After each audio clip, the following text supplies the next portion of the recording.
Grok ఇండియాలో ఇప్పుడిదే అతిపెద్ద సంచలనం. సోషల్ మీడియా ప్రపంచాన్ని శాసిస్తోన్న పదం కూడా ఇదే.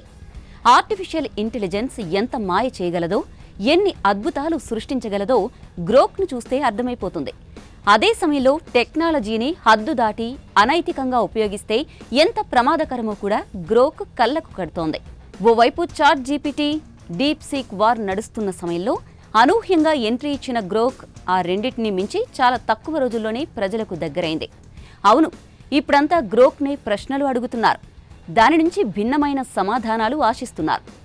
హుందాగా సమాధానం కావాలని అడిగినా, సరదాగా ఆన్సర్ ఇవ్వాలని కోరినా, వ్యంగ్యంగా రియాక్ట్ అవ్వాలని చెప్పినా, మీరు ఎలా అడిగితే అలా గ్రోక్ సమాధానమిస్తుంది. బూతులు మాట్లాడమన్నా కూడా మాట్లాడుతుంది.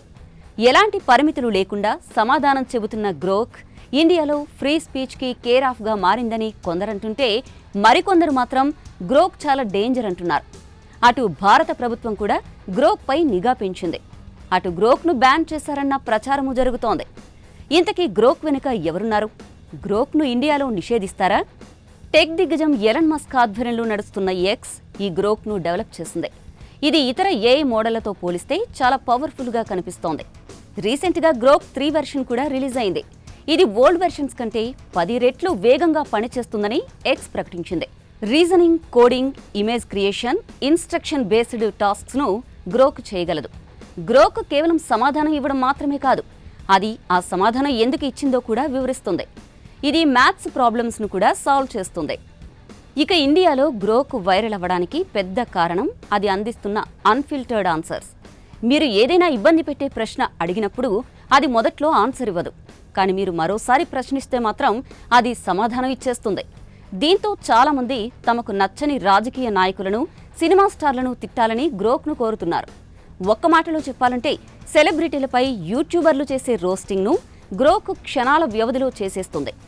ఉన్నది ఉన్నట్టు చెబుతా, లేనిది లేనట్టు చెబుతా అన్నట్టు గ్రోక్ యూజర్లకు చాలా దగ్గరైంది. కొంతమంది చేసే ఫేక్ ప్రోపగాండాలను గ్రోక్ తిప్పికొడుతుంది.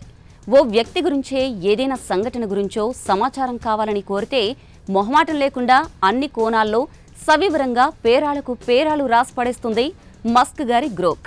చాలా కాలంగా చాట్ జీపీటీ, ఇటీవల సంచలనం సృష్టించిన డీప్ సీక్తో పోల్చితే గ్రోక్ చాలా భిన్నంగా ఉంది. చాట్ జీపీటీ చాలా వరకు వివాదాల జోలికి పోదు, ఒక లిమిట్లోనే సమాధానాలు ఇస్తుంది. డీప్ సీక్ మరింత కఠినమైన నియంత్రణలతో పనిచేస్తుంది, ఎక్కువగా న్యూట్రల్గా ఉండడానికి ప్రయత్నిస్తుంది. ఇటు గ్రోక్ పూర్తిగా భిన్నం. నువ్వు ప్రశ్నను ఎలా అడిగితే అదే టోన్లో గ్రోక్ సమాధానమిస్తుంది. చాట్ జీపీటీ పొలిటికల్గా న్యూట్రల్గా ఉన్నట్టు అనిపిస్తుంది. డీప్ సీక్ పొలిటికల్గా మరింత కఠినమైన నియమాలతో పనిచేస్తుంది.